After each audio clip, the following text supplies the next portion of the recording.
ETF index mutual funds నేర్చుకుని stock మార్కెట్లో రాణించాలనుకుంటున్నారా? వెంటనే ఈ నెంబర్కి కాల్ చేయండి.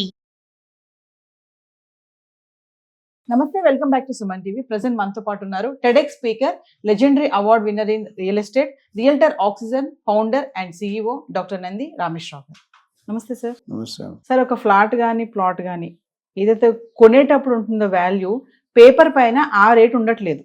అంటే ఇక్కడ ఏం జరుగుతుంది, ఏం స్కామ్స్ జరుగుతుంది? గవర్నమెంట్ నన్ను అడుగుతారండి నువ్వు మీరు. ఎందుకంటే పేపర్ మీద పెట్టేటప్పటికి అక్కడ ఫిగర్స్ అనేవి మారిపోతా ఉంటాయి సార్. అది మారిపోవడం అనేం కాదమ్మా, అది దశాబ్దాలుగా వస్తున్న ట్రెండ్.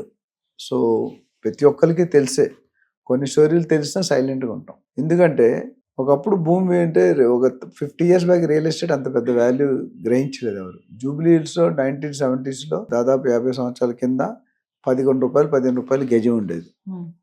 సో దాని మీద కడితే ఎంత, కట్టపోతే ఎంత. మా తాతగారు పిఎఫ్ 60 పైసలు కట్టేదంట, 6 రూపాయలు శాలరీ అంట 1940sలోనో. ఇప్పుడు ఒక ఛాయ్ కూడా రాదు, ఉస్మానియా బిస్కెట్ కూడా రాదు. సో అప్పుడు పెద్ద ఫరక్ పడలేదు. ఇప్పుడు ఏమైందంటే భూమి వాల్యూలు అమాంతంగా పెరిగిపోయి ఊహించిన స్థాయికి ఎదిగిపోయి 177 కోట్లు పర్ ఎకర్ అనేది లైఫ్ టైంలో మనకి హైదరాబాద్లో జరగలేదు. ఇది నెక్స్ట్ టైం ఆక్షన్ ఉంటుంది 200 కోట్లు అవుతుంది, తర్వాత 250 కోట్లు అవుతుంది, 300 కోట్లు అవుతుంది. ఢిల్లీ, ముంబైలో ఆల్రెడీ ఏమంటారు 300-400 కోట్లు పర్ ఎకర్ అమ్ముతున్నారు. మన ఆర్బీఐ కొన్నది బాంబేలో ఒక డీల్. సో ఇక్కడ ఏమవుతుందంటే రెండు వాల్యూస్ ఉంటాయి మనం ఏదైనా ప్రాపర్టీ కొనుక్కున్నాడు. గైడ్ లైన్ వాల్యూ అంటే registration value, market value. Market value ఎప్పుడు కూడా గైడ్ లైన్ వాల్యూ కంటే ఎక్కువ ఉంటుంది. ఎందుకంటే ఆ హైప్ అట్లా క్రియేట్ అయింది. లాభాలు అంటే ఆఫ్ ది రిజిస్ట్రేషన్ వాల్యూ ఏవైతే చూపించారు. సపోజ్ ఇప్పుడు ఒక దగ్గర 10,000 రూపాయలు గజం ఉంది ప్లాట్ షాద్నగర్లో, 10,000 20,000 ఉంది. ఆ 10,000లో 20-30% అఫీషియల్ వాల్యూ ఉంటుంది, మిగతా 70% 60% అన్అఫీషియల్ వాల్యూ ఉంటుంది. దీనివల్ల ఒక లాభం నష్టం. దీని బయ్యర్ మొత్తం చూపించాలంటే ప్రూఫ్ ఆఫ్ ఎరుగని చూపించాలి. రెండోది బిల్డరు దాని మీద క్యాపిటల్ గెయిన్స్ కట్టాలి. అమ్ముకునేవాడు క్యాపిటల్ గెయిన్స్, కొనుక్కునేవాడు ప్రూఫ్. రెండు కష్టమే. ఇప్పుడు మన సంపాదనలు అనేకమైన రకాల, అందరూ వైట్ పేమెంట్ ఇవ్వరు కదా, చాలా ఆఫ్ ది టేబుల్ ట్రాన్సాక్షన్ జరుగుతాయి. సో దాన్ని రేవంత్ రెడ్డి గారు వచ్చాక ఏం చేశారంటే ఏదైతే రేటు వచ్చేస్తుందో బ్లాక్ వాల్యూకి వైట్ వాల్యూకి, ఆ బేసిక్ వైట్ రేట్ని పెంచినట్టు. కాబట్టి బ్లాక్ హవాలా మార్కెట్ తగ్గిపోతుంది. దానికి అధ్యయనం చేస్తున్నారు. మేబీ కొంత టైంలో, కొంత వ్యవధిలో, రానున్న రోజుల్లో ఇప్పుడు ఏదైతే 20%, 25%, 50%, 60% అయ్యే ఛాన్సులు పుష్కలంగా ఉన్నాయి. దానికి అనుకూలంగా అడుగులు ముందుకు వేస్తున్నారు, అతి త్వరలో వస్తాయి. ఇప్పుడు తెలిసినా మనం ఏం చెప్పలేదు. ఎందుకంటే గవర్నమెంట్కి ₹1,00,000 మీద 7.6% కట్టాలి మనం, ఏది ట్యాక్స్, రిజిస్ట్రేషన్ స్టాంప్ డ్యూటీ. ₹1,00,00,000 మీద 7.6% అంటే 7.6 లక్షలు. అది ₹1,00,00,000 20 లక్షలు చూపిస్తున్నారు. ఎంత 20 లక్షల మీదే కడతాం మనం. అది గవర్నమెంట్ రెవెన్యూ లాస్ కదా. దాన్ని సవరిస్తున్నారు, సవరించమని చెప్పారు. దాని మీద సంబంధిత అధికారులు ప్రణాళిక వేస్తున్నారు. దాన్ని అతి త్వరలో బయట పెడతారు.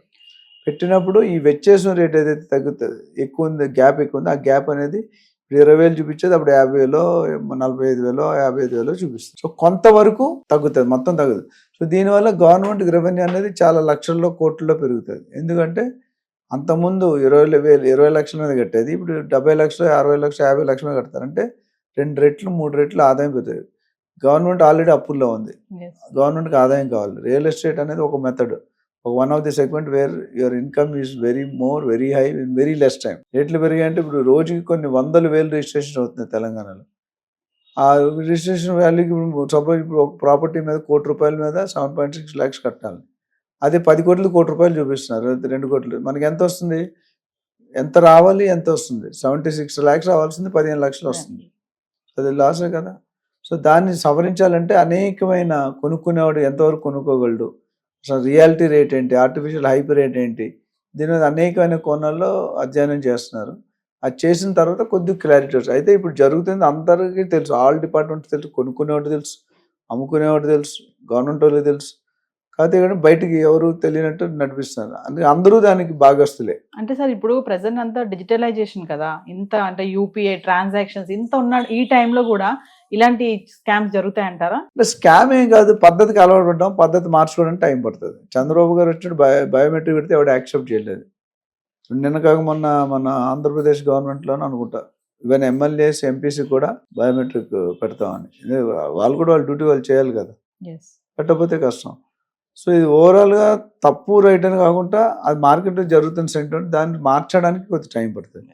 అయితే ఇప్పుడు కొన్ని బిల్డర్స్ మీరు గమనించారు, అందరూ 100% వైట్ తీసుకున్నారు, అక్కడ తెలుస్తుంది, అక్కడ దాయడానికి లేదు. కార్పొరేట్ కంపెనీలు అన్నీ కూడా 100% ఆన్లైన్ ట్రాన్సాక్షన్ చెక్ కానీ తీసుకుంటారు. సో దాంట్లో చాలా వరకు కల్చర్ మారింది. ఇంకా కల్చర్ మారాల్సిన అవసరం ఎంతైనా. చిన్న చిన్న బిల్డర్స్, మిడిల్ క్లాస్ బిల్డర్స్ చేయట్లేదు. టాప్ కార్పొరేట్ బిల్డర్స్ అందరూ కూడా 100% ఆన్లైన్ పేమెంట్ తీసుకుంటున్నారు. సో ఏదైతే గ్యాప్ ఉందో ఆ గ్యాప్ని కవర్ చేయడానికి they are working out. So it takes ఉంటే రానున్న రోజుల్లో ఈ పోర్షన్ అనేది తగ్గిపోయి వైట్ పోర్షన్ అనేది పెరుగుతుంది. సార్ ఇంక ఫైనల్లీ మరి అంటే గిఫ్ట్ డీడ్ అని అంటూ ఉంటారు కదా, ఏం సార్ అసలు అది? గిఫ్ట్ డీడ్ అనేది ఫాదర్ కానీ మదర్ కానీ బ్లడ్ రిలేషన్ వాళ్ళకి గిఫ్ట్ డీడ్ అక్కడ రిజిస్ట్రేషన్ రేట్ తక్కువ ఉంటుంది. ఇక్కడ 7.6%, అక్కడ 1%, 2% ఉంటుంది. సో దానివల్ల ఏంటంటే బ్లడ్, అది కేవలం బ్లడ్ రిలేషన్, వేరే కమ్యూనిటీ, వేరే ఫ్యామిలీ, వేరే మన బ్లడ్ రిలేషన్ అమ్మ నాన్న తమ్ముడు కొడుకు చెల్లి వీళ్ళే తప్ప వేరే వాళ్ళకి గిఫ్ట్. ఆ గిఫ్ట్ డీడ్ ఎందుకు చేసుకుంటారంటే తక్కువ స్టాంప్ డ్యూటీ పడుతుంది, తక్కువ ఖర్చుగా రిజిస్ట్రేషన్ అవుతుంది. కొన్ని వాటిలో లేడీస్కి ఫ్రీ అని పెడతారు, కొన్ని ఆఫ్ కన్సెషన్ ఇస్తారు. ఇవన్నీ కూడా మోటివేట్ చేయడానికి ఆ బయర్స్ని. Thank you sir.